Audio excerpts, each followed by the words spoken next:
Vienna, May 7th, 1824. Beethoven doesn't hear a single note, but the orchestra in front of him has just made history. He stands at the front of the stage, conducting the premiere of his Ninth Symphony, beating time with total conviction, following a score that exists now only in his mind. The performance ends, the orchestra lowers their instruments, and Beethoven keeps conducting a beat or two past the final note, because he cannot hear that it has already finished. Behind him, the hall has erupted. People are on their feet, some openly weeping, the applause building into something closer to a roar than ordinary appreciation. Beethoven notices none of it. He is still facing the orchestra, still lost inside a piece of music he has never once heard performed. It takes one of the singers gently taking his shoulders and physically turning him around so that he can finally see, rather than hear, exactly what he has just done. By this point, Beethoven has been almost completely deaf for years. For nearly 3 decades, doctors offered him one failed explanation after another, and for almost 2 centuries after his death, medical historians kept offering their own competing guesses, no closer to an answer than the physicians who actually examined him while he was alive. It would take a lock of his hair, cut from his head the day after he died, and a laboratory roughly 170 years later, to finally get close to the truth. There's a reason this particular scene keeps getting retold, in biography after biography, documentary after documentary.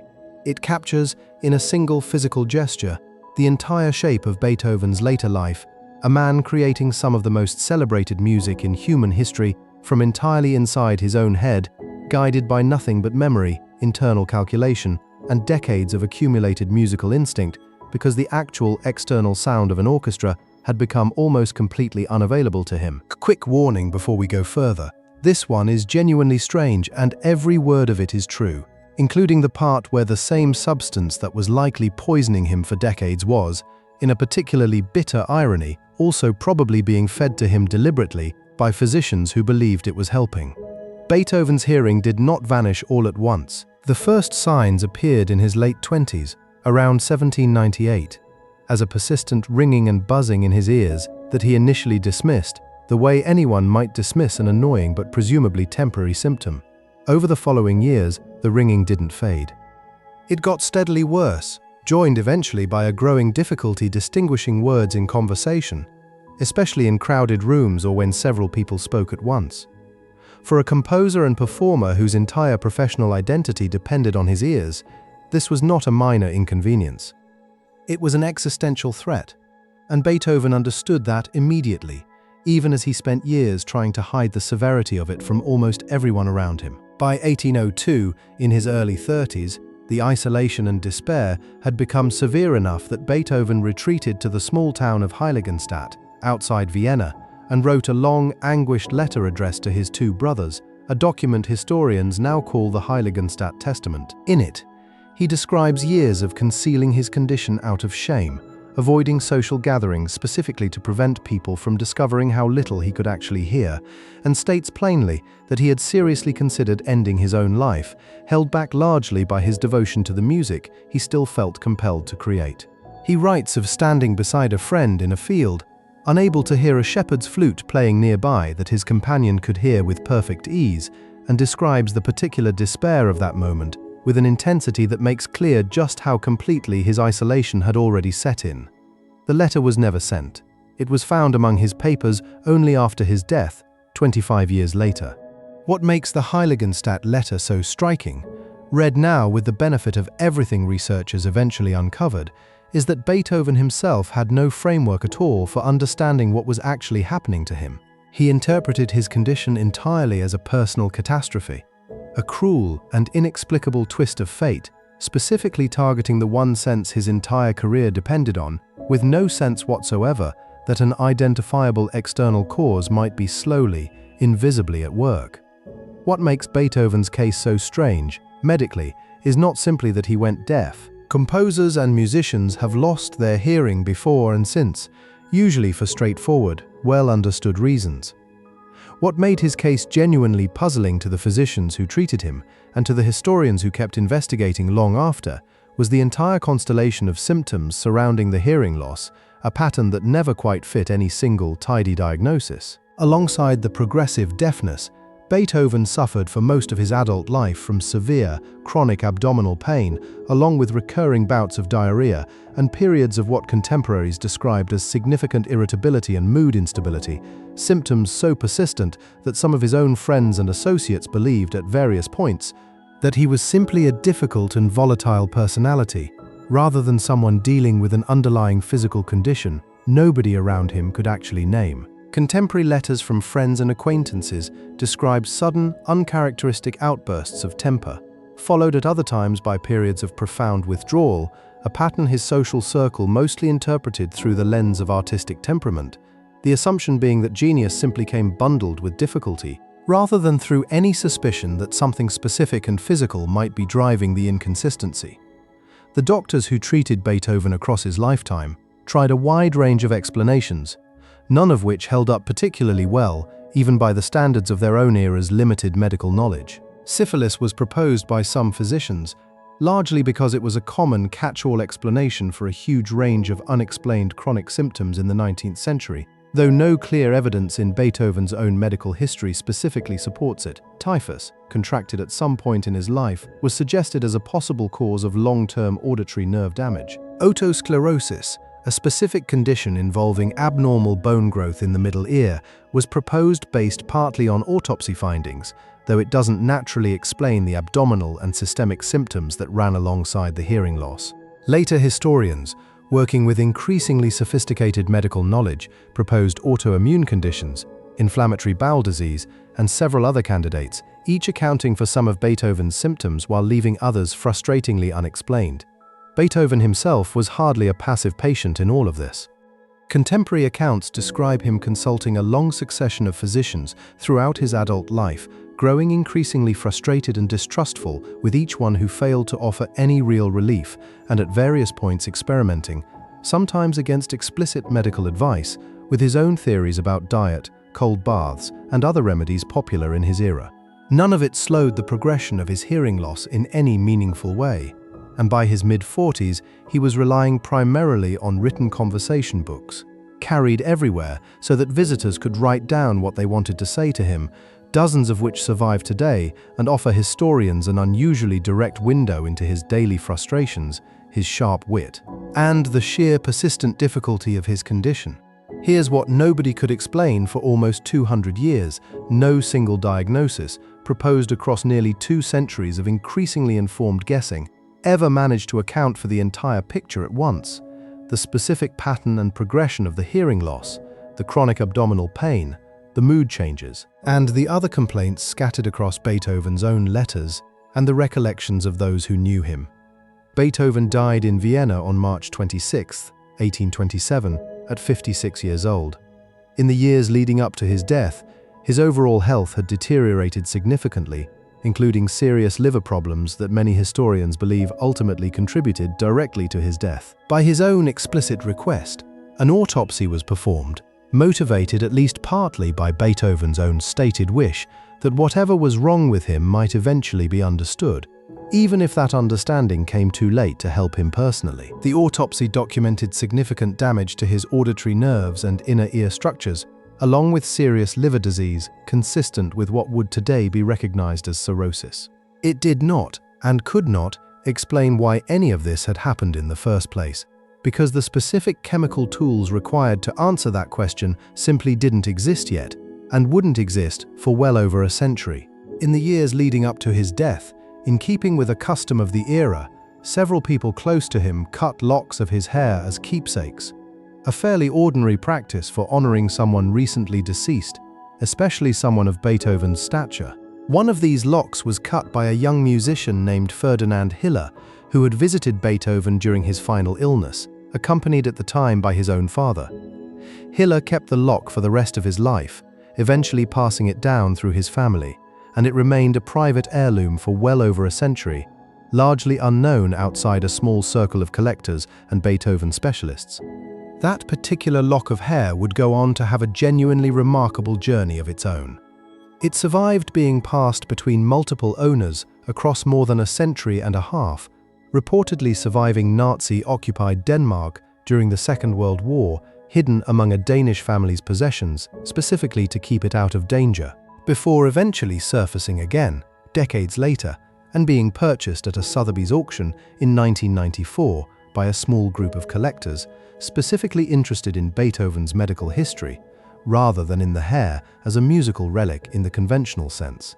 In the year 2000, researchers at Argonne National Laboratory in the United States were given the opportunity to analyze several strands from that same preserved lock, using a highly sensitive technique called synchrotron radiation analysis, capable of detecting trace element concentrations along the length of individual hair strands with remarkable precision, effectively creating a rough timeline of what had been circulating in Beethoven's bloodstream during the final months of his life. Because hair grows at a fairly predictable rate, and because lead absorbed into the bloodstream deposits itself into growing hair strands in proportion to how much is actually present at that time, the pattern along the strand functions almost like a slow-motion recording of exposure, month by month, right up until death. What the researchers found was extraordinary. The lead concentration in Beethoven's hair measured roughly 100 times higher than what would be considered a normal, safe level for an adult of that era, a finding so far outside the expected range that the research team reportedly double-checked their equipment and methodology before accepting the result. Bone samples analyzed in later research told a broadly consistent story, since bone, unlike hair, accumulates lead over a period of years rather than months, and elevated readings there suggested Beethoven's exposure was not a brief or isolated event, but something sustained across a considerable portion of his adult life, consistent with a habitual, everyday source rather than a single dramatic poisoning incident. This changes everything about how historians read Beethoven's medical history, because lead poisoning, unlike most of the individual diagnoses proposed over the preceding 2 centuries, actually explains an unusually wide range of his documented symptoms simultaneously. Chronic lead exposure is well established to cause progressive hearing loss through damage to the auditory nerve, exactly the kind of gradual, worsening deafness Beethoven experienced starting in his late 20s.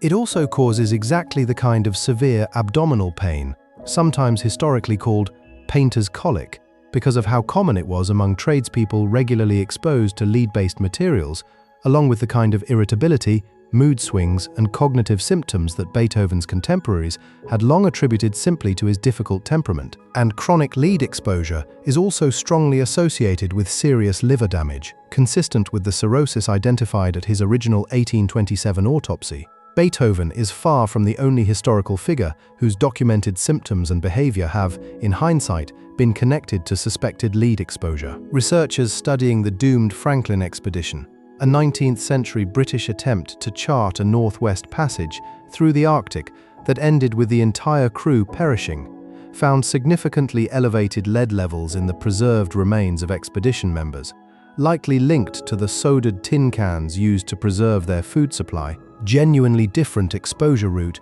producing broadly similar physiological damage. Some historians have separately proposed that lead-lined water systems and lead-based cosmetics contributed to a range of chronic health problems among segments of Roman aristocracy centuries earlier, though that particular theory remains considerably more speculative and contested among specialists than the case built around Beethoven's own preserved hair. What connects these cases is not any specific shared source, but the same basic pattern, a toxic metal, absorbed gradually through completely ordinary daily habits, producing a slow accumulation of symptoms that period medicine had no framework for tracing back to a single environmental cause. A single toxic exposure, sustained over years, rather than caused by any single dramatic event, could plausibly account for nearly the entire tangled cluster of symptoms that had defied a unified explanation for almost 2 centuries. Follow-up research continued well beyond that initial 2000 finding. In 2023, an international team of researchers conducted a far more comprehensive genetic analysis of several authenticated locks of Beethoven's hair, sequencing his DNA directly for the first time. That study confirmed a genetic predisposition toward liver disease, along with clear evidence of a past hepatitis B infection, both of which likely compounded the damage already being done by his sustained lead exposure, layering multiple contributing causes on top of each other rather than pointing to any single, isolated explanation. The same 2023 study also managed to definitively settle a separate, long-running controversy, By comparing DNA across the several hair samples long attributed to Beethoven, researchers confirmed that at least one widely circulated lock, long treated by collectors as authentic, actually belonged to someone else entirely, a woman whose hair had apparently been mislabeled at some point across nearly 2 centuries of changing ownership. That single correction meant re-examining exactly which historical findings could still be trusted, and which had inadvertently been based on the wrong persons remains the entire time. But that same genetic evidence changed nothing about the earlier lead finding itself. The elevated lead levels detected in 2000 came specifically from the authenticated Hiller lock, the one with the clearest, most thoroughly documented chain of ownership back to the day after Beethoven's death. And that particular result has held up consistently across every subsequent analysis of that same verified sample. What the research has never definitively settled is exactly where all of that lead was coming from, though historians examining Beethoven's daily life have identified several genuinely plausible sources, quite possibly acting in combination rather than through any single cause. Beethoven was, by every account from those who knew him, a serious and habitual wine drinker, consuming wine regularly throughout his adult life, a completely unremarkable habit for a man of his era and social circle. The problem was what commonly ended up inside that wine. Cheap wine across large parts of Europe was frequently adulterated with a compound called lead acetate, sometimes known at the time as sugar of lead, a genuinely sweet-tasting substance used by unscrupulous or simply uninformed vintners specifically to mask the sourness of low-quality or spoiling wine, and to help preserve it for longer storage. The same practice, driven by the same underlying chemistry, had already been quietly poisoning wine drinkers across Europe for centuries by the time Beethoven was born, entirely legal and largely unregulated throughout most of his lifetime. Beyond the wine itself, several other everyday sources of the era plausibly contributed. Lead crystal glassware, prized specifically for its brilliant, attractive shine, leached small amounts of lead into any liquid stored or served in it over time, and glassware of exactly this kind was a common feature in the households of Vienna's more prosperous residents and patrons, the same social circles Beethoven regularly moved through. Lead glazed ceramic cups and dishes, extremely common across European households of every social class, posed a similar slow, invisible risk with every single use, precisely because the glaze itself, not just its contents, could leach the metal directly into food and drink through completely ordinary daily use. The wine adulteration itself was not some rare or isolated practice confined to a handful of dishonest merchants. It was, by multiple documented accounts, a genuinely widespread problem across large parts of Europe for centuries, common enough that various regional authorities periodically issued formal bans specifically targeting the practice of sweetening or preserving wine with lead compounds, bans that were, in practice, difficult to enforce and frequently ignored. A wine drinker in Beethoven's Vienna had no reliable way of knowing which bottles had been treated this way and which hadn't, since the compound responsible was, by design, meant to be undetectable by taste, smell, or appearance alone. And here's where the irony gets darker still. Historical medical treatments of Beethoven's era frequently included lead-based compounds administered deliberately, prescribed by physicians who genuinely believed they were treating him. Lead-based preparations were a completely conventional part of the period's medical toolkit, used at various points to treat everything from digestive complaints to general malaise, precisely the kinds of symptoms Beethoven suffered from throughout his adult life. It is entirely plausible, based on the timeline that researchers have pieced together, that some of the very treatments intended to relieve Beethoven's chronic pain and digestive troubles were themselves quietly adding to the toxic burden, actually causing those same symptoms in the first place. The doctors had no idea what they were about to unleash. Lead's toxic properties were not remotely well understood by the medical science of Beethoven's era, and the specific idea that a slow, cumulative environmental exposure could produce this particular tangled cluster of symptoms simply wasn't part of any available medical framework at the time.